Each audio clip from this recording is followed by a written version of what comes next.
Ok, maintenant qu'on a vu bien les bases de JavaScript, tout ce qui est objet, tableau, type, etc., pas mal de fonctions, eh bien, on va voir, tac, tout ce qui est le DOM, le Document Object Model. Donc, j'enlève tout ce que j'ai ici, et dans mon index HTML, je vais rajouter, hop, hop, une liste avec à chaque fois DLI à l'intérieur, avec écrit lorem, hop, et je vais faire x4. Alors, j'ai dit x4, x4 comme ça, nickel. Et donc, ça va mettre une liste directement. Alors là, je suis zoomé, hein, sinon ça donne ça.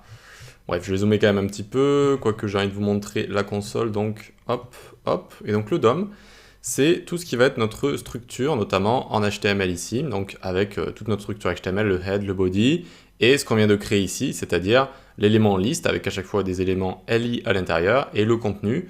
Le contenu des éléments, on appelle ça des nodes. Node, en anglais, ça veut dire nœud. Et donc, ce DOM, ce Document Object Model, eh bien, on va pouvoir le manipuler en JavaScript. On va pouvoir rajouter des éléments, créer des éléments supprimés, rajouter des nœuds, rajouter du contenu. On va vraiment pouvoir faire pas mal de choses. C'est relativement simple, hein, c'est une suite de méthodes qu'il faut avoir vues.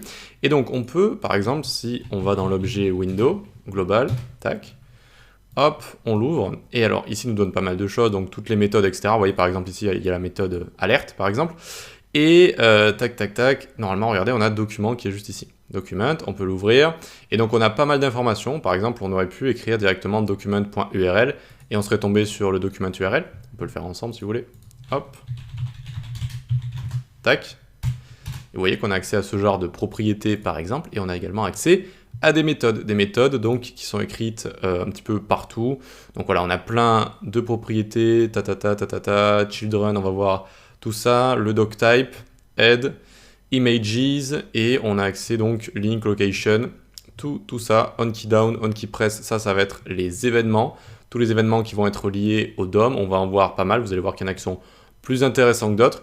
Bref, vous voyez qu'on a pas mal de choses, pas mal de pain sur la planche, et donc en fait on va avoir une série de méthodes qui nous permettent d'interagir avec le DOM en JavaScript. A tout de suite.